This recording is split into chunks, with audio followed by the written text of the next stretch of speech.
എന്ന ഔലിയാക്കളുടെ കബർ കെട്ടിപ്പൊത്തിക്കരുത് എന്ന് പറയുന്നത് യഥാർത്ഥ സ്നേഹം അവരോടുള്ളത് കൊണ്ടാണ്. കാരണം അവരുടെ വഴികളിൽ ഇതൊന്നുമില്ല.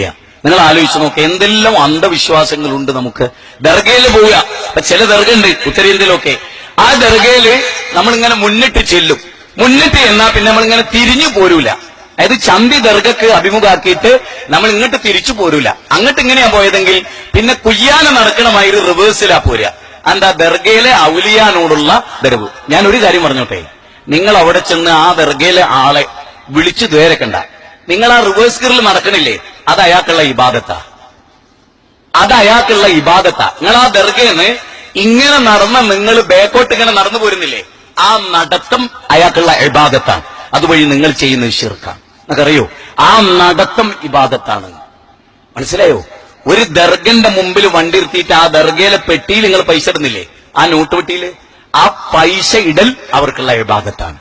നേരെ മറിച്ച് സുഹൃത്തുക്കളെ, വീട്ടിലെ പെട്ടിയിൽ ഒരാള് ആ തൊള്ളിനുള്ളിൽ കൂടെ പൈസ ഇട്ടാലോ, ആ ഇബാദത്തുമില്ല, ഒന്നുമില്ല. ഓന്റെ പണപ്പെട്ടിയിൽ പൈസ നിക്ഷേപിക്കല, ഒന്നുമില്ല, വെറും ഒരു കർമ്മം. ഓനോന്റെ ആവശ്യത്തിന് നിക്ഷേപിച്ചൊരു തുക. അതേ മനുഷ്യൻ അതേ 20 റുപ്യ കൊണ്ടുപോയിട്ട് ഒരു ദർഗന്റെ പെട്ടിയിലിടുന്നെങ്കിലോ, അതിന്റെ തൊട്ടടുത്ത പള്ളിയിലൊക്കെ പെട്ടി ഉണ്ടായിട്ട് ഇടാതെ ആ ദർഗയിലെ പെട്ടിയിലിടുമ്പോ എന്റെ മനസ്സിലൊരു ഇബാദത്തുണ്ട്. ആ ഇബാദത്താണ് ആ ദർഗയിലെ പൈസ ഇടല് ഓനെ ശിർക്ക് ചെയ്യിപ്പിക്കുന്നത്. ഇത് നല്ലവണ്ണം മനസ്സിലാക്കുക. പരിശുദ്ധ കഅബയിൽ ഉണ്ടിപ്പെട്ടിയില്ലല്ലോ, എരുമേലി പള്ളിയിൽ പെട്ടിയുണ്ട്. ടയറും വലിച്ചു കൊണ്ടുപോണ ചങ്ങലയിൽ അത്രയും വലിയ പെട്ടി. അവിടെ ഹൈന്ദവ സഹോദരങ്ങൾ വന്ന് പണം നിക്ഷേപിച്ചു പോകുന്ന സ്ഥലം. നേരെ മറിച്ച് പരിശുദ്ധ ഹറമിൽ ഉണ്ടിപ്പെട്ടിയുണ്ടോ? നിങ്ങൾ എന്നെ ആലോചിച്ചു, നിങ്ങളൊക്കെ ഉംറക്ക് പോയവരല്ലേ, ഹജ്ജിന് പോയവരല്ലേ, അവിടെ ഒരു പെട്ടി വെച്ചാലുള്ള അവസ്ഥ എത്ര കോടി ഉറുപ്പ്യ കിട്ടും. എന്തേ അവിടുത്തെ സെലഫി ഭരണകൂടം അത് ചെയ്യാത്തത്? ഇസ്ലാമിലില്ല. അതുകൊണ്ടാണ് ഇത് നമ്മൾ സംഭാവന പള്ളിക്ക് സ്വീകരിക്കുന്ന ഇല്ല നല്ലോട്ടോ പറയുന്നത്.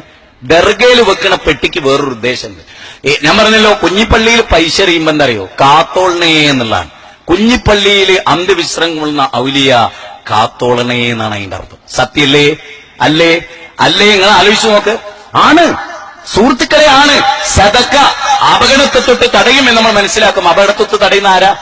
അല്ലല്ലേ നമ്മളെ രക്ഷിക്കുന്നത്? ഒരു ആക്സിഡന്റ് ഒന്നും പഠിച്ചല്ലേ നമ്മളെ രക്ഷിക്കുന്നത്? പക്ഷെ ദർഗ പൈസ ഇടുമ്പോൾ ഉദ്ദേശം എന്താ?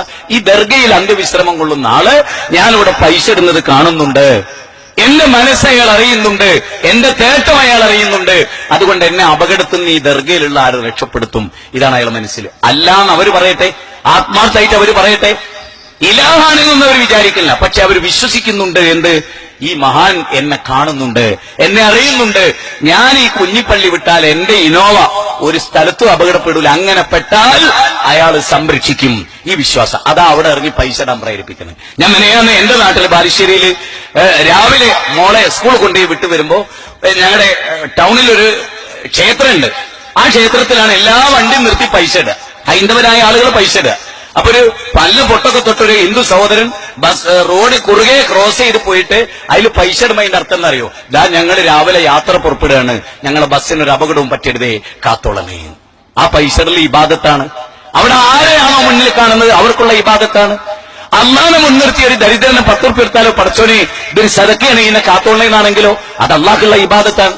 അത് ഗുരുവായൂരപ്പ രക്ഷിക്കണേ എന്ന മനസ്സോടുകൂടി ഗുരുവായൂരപ്പനാണ് കൊടുക്കണമെങ്കിൽ അത് അദ്ദേഹത്തിനുള്ള ഇബാദത്താണ്. ഇത് എല്ലാ മനുഷ്യർക്കും മനസ്സിലാകുന്നതാണ്. അതുകൊണ്ട് സുഹൃത്തുക്കളെ, ഗൗരവമായി നമുക്ക് നിർഭയത്വമുണ്ടാകണമെങ്കിൽ ഇപ്പൊ നിങ്ങളൊക്കെ ആലോചിച്ച് നോക്ക്.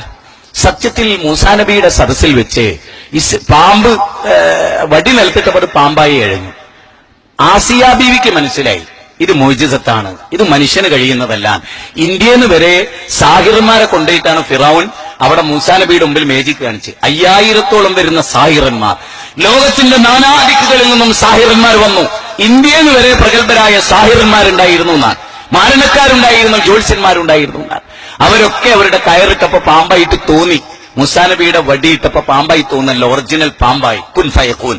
വടിയിട്ടത് മൂസാ അലൈഹിസ്സലാമാണ്. മൂസാ നബിയുടെ കയ്യിലെ വടി നമുക്കൂടാ. ആ ഇടുക എന്നുള്ളത് ഒരു സാധാരണ കാര്യമാണ്. കയ്യിലുള്ള വടി താഴെട്ടു, കയ്യിലുള്ള പേന താഴെട്ടു, കയ്യിലുള്ള കല്ല് താഴെട്ടു. പക്ഷെ കല്ല് താഴെ വീണപ്പോ അതൊരു ഉഗ്ര സർപ്പമാകണമെങ്കിൽ അഭൗതികമായ ഇടപെടലുണ്ടാകണം. മൂസാ നബി വടി നിലത്തിട്ടപ്പോൾ അത് പാമ്പായി. മൂസാ നബി അള്ളാഹുവിന്റെ പ്രവാചകനാണെന്ന് തെളിയിക്കാനാണത്. ആ വടിയിട്ടത് പാമ്പാക്കിയത് മൂസാ അലൈഹിസ്സലാം അല്ല. കാര്യകാരണ ബന്ധത്തിനതീതമായി പടച്ചോനാണ് ആ വടിയെ പാമ്പാക്കുന്നത്. ആ മൂസാ നബിക്ക് അത് പാമ്പാവെന്ന് അറിഞ്ഞിരുന്നുവെങ്കിൽ പ്രിയപ്പെട്ട സുഹൃത്തുക്കളെ, നിങ്ങൾ ഗൗരവമായി ആലോചിക്കുക. മൂസാ നബി എന്തിനെ പേടിച്ചോടിയത്? അവര് വടിയിട്ട് പാമ്പായപ്പോ മൂസാ നബി എന്തിനെ പേടിച്ചോടി? അഭിനയിച്ചതാ? നാടകം കളിച്ചതാ? അല്ല.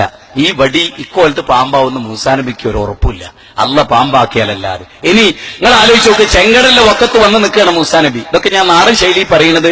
ഇവിടെ നിൽക്കുന്ന നിങ്ങളുടെ മുഖം കണ്ടപ്പോ ഒരു നാടൻ ശൈലിയിൽ പറഞ്ഞ് നിങ്ങൾക്ക് എളുപ്പത്തിൽ മനസ്സിലാവുമെന്ന് തോന്നിയോണ്ടാണ്. ഇതൊരു ക്ലാസ് പോലെ ആക്കാനുള്ള കാരണം അതുകൊണ്ടാണ്. മനുഷ്യരിത് പഠിക്കണം. നിങ്ങൾ നോക്ക്, ചെങ്കടലിന്റെ തൊട്ടടുത്ത് മൂസാ നബിയും അനുയായികളും, തൊട്ട് പിറകിൽ ഫിറൗനും കൂട്ടരും നിൽക്കുകയാണ്. എല്ലാവരും അറിയോ ഫിറൗനും കൂട്ടരും നിൽക്കുകയാണ്. അപ്പൊ മൂസാ നബിയുടെ കൂടെ ഉള്ളവര് പറയണെന്നറിയോ? പിടിച്ചത് തന്നെ മൂസാ എന്നാണ്. കാരണം ഇനി വേറെ രക്ഷയില്ല. മൂസാ, ഫിറൗന് നമ്മളെ പിടിച്ചത് തന്നെ. കാരണം കടല് കടന്നു പോകാൻ നമുക്ക് നീന്തറിഞ്ഞൂടാ, തോണിയില്ല, പാലില്ല, ഒന്നുമില്ല. ഫിറൗനാകട്ടെ തൊട്ടടുത്തെത്തിയിരിക്കുന്നു, ഇനി വേറൊരു മാർഗമില്ല. അപ്പൊ അവര് പറയുന്നത് മൂസാ പിടിച്ചത് തന്നെ, പിടിക്കപ്പെട്ടത് തന്നെ. സത്യത്തിൽ സമസ്തക്കാര വാദപ്രകാരം ഞാൻ ആത്മാർത്ഥമായി നിങ്ങളെ ഹൃദയത്തിൽ തട്ടി പറയാൻ എനിക്ക് ഇന്ന് വരുമ്പോ തോന്നിയ ഒന്നാണ് ഞാൻ പറയുന്നത്. അള്ളാഹു നമ്മുടെ മനസ്സിലേക്ക് ഇട്ടുവരുന്ന തോന്നലുകൾ ചില മനുഷ്യന്മാർക്കൊക്കെ വിളിച്ചാകാം. നിങ്ങൾ നോക്ക്, നമ്മുടെ കാലഘട്ടത്തിൽ ഒരു വലിയുണ്ട് എന്ന് വിചാരിച്ചു. ഈ തളിപ്പറമ്പിൽ ഒരു വലിയുണ്ട്, അയാളെ കയ്യിൽ ഒരു വടിയുണ്ട്. ആ വടി വീശിയാൽ മഴ പെയ്യും, ആ വടി വീശിയാൽ കടല് പിളരും എന്നൊക്കെയാണെങ്കിൽ, ആ വടി വീശിയാൽ ശത്രു വെള്ളത്തിൽ മുങ്ങി മരിക്കുന്നൊക്കെയാണെങ്കിൽ, ആ ഔലിയാന്റെ കൂടെ ഇങ്ങനെ പോകുമ്പോ കൂടെയുള്ള ആളുകൾ ശത്രുക്കളെ കണ്ട് പേടിക്കോ? എന്തിന്, ഉസ്താദിന്റെ കയ്യിൽ വടിയില്ലേ, ഇൻഷാ അല്ലാ വടിയുണ്ട്, പലതും ഇവിടെ നടക്കും എന്നല്ലേ നമ്മൾ വിചാരിക്കുക. മൂസാ നബീന്റെ കൂടെയുള്ള ആളുകൾ മൂസാ നബീന്റെ കയ്യിലെ വടി കണ്ടിട്ടുണ്ട്. സത്യല്ലേ? കണ്ടിട്ടില്ലേ? മൂസാ നബിയെ വടി അടിച്ചുവിട്ടോ കടലിൽ, ഇതാ ഫിറോൻ തൊട്ടടുത്ത് എത്തിയിട്ടുണ്ട്. അനുയായികൾ ആരെങ്കിലും പറഞ്ഞോ? ഇല്ല. ആ അനുയായികൾ എന്ന് പറഞ്ഞാൽ ആരാ? ഓലൊക്കെ ഔലിയാക്കളല്ലേ? മൂസാ നബി അലൈഹി ഇസ്ലാമിൽ വിശ്വസിച്ച മൂസാ നബിയുടെ സഹാബികളല്ലേ? മൂസാ നബിയുടെ സഹാബികളല്ലേ?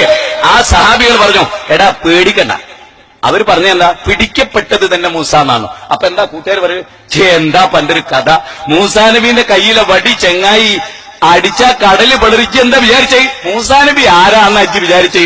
മൂസാ നബീന്റെ കയ്യിൽ വടി ഉണ്ടായിരിക്കെ ജി ഫിറൗനെ പറഞ്ഞ് പേടിപ്പെടുത്തേ എന്നല്ലേ അവര് ചോദിക്കണ്ടേ? അവർക്ക് അറിഞ്ഞുകൂടാതെ, ആ സഹാബത്തിൽ അറിഞ്ഞുകൂടാ ആ വടിക്ക് എങ്ങനെ ഒന്നുണ്ട്. മൂസാ നബിക്ക് അറിഞ്ഞുകൂടാ. ഇന്ന മഅഇ റബ്ബി സയഹ്ദീന. വടി അടിച്ചാ കടല് പെള്ളുന്നാണെങ്കിൽ മൂസാ നബി എന്താ പറയേണ്ടത്? പേടിക്കല്ലോ, എന്റെ കയ്യിൽ വടി ഉണ്ട് എന്നല്ലേ പറയേണ്ടത്. നമ്മളാണേ അതല്ലേ പറയാ, പേടിക്കണ്ട, വണ്ടീന്റെ ചാവി എന്റെ അടുത്തുണ്ട്. ഒരു വണ്ടി ഉണ്ട്, പക്ഷെ ചാവി ഉണ്ടോ? ആ വണ്ടിന്റെ ചാവി അൽഹംദുലില്ലാ. വീട്ടുകാർ വീടൊക്കെ പൂട്ടിപ്പോയിട്ടുണ്ടെങ്കിൽ ചാവി എന്റെ അടുത്തുണ്ടല്ലേ ഇനി നിങ്ങൾ സാധാരണ ചോദിക്കൂ. അതുപോലെ തന്നെയാണല്ലോ, ഒരു ഔല്യന്റെ കയ്യിലെ വടി അയാൾ വിചാരിച്ച എന്തു ആകാമെങ്കിൽ ആ വടിയുള്ള ഔല്യന്റെ കൂടെ പോകുന്ന ആളുകൾ പേടിക്കുവോ? എന്തിനാ പേടിക്കുന്നത്? മൂസാ നബീന്റെ കയ്യിലെ വടിയുള്ളപ്പോ എന്തിനാ നമ്മൾ പേടിക്കുന്നതെന്നല്ലേ അവർ ചോദിക്കുക. മൂസാ നബി അവരോട് ചോദിക്കേണ്ട എന്താ, നിങ്ങളെന്തിനാ ബേജാറാണ്? വടിയില്ലേ, നോയിക്കോളി, ഫിറൗൻ ഇപ്പം മുക്കി കുളുകുളു കുളുകുളു കുക്കുളാവും, കണ്ടോളി എന്നല്ലേ പറയണ്ടേ. മൂസാ നബി, എന്റെ റബ്ബ് എനിക്കൊരു വഴി കാണിച്ചു തരും. അപ്പൊ അള്ളാഹ് വഹി ഇറക്കുകയാണ്, മൂസാ കയ്യിലെ വടി കൊണ്ടടിച്ചോ. സത്യല്ലേ? 12 ഉറവ വെള്ളമുണ്ടാക്കി അല്ലേ?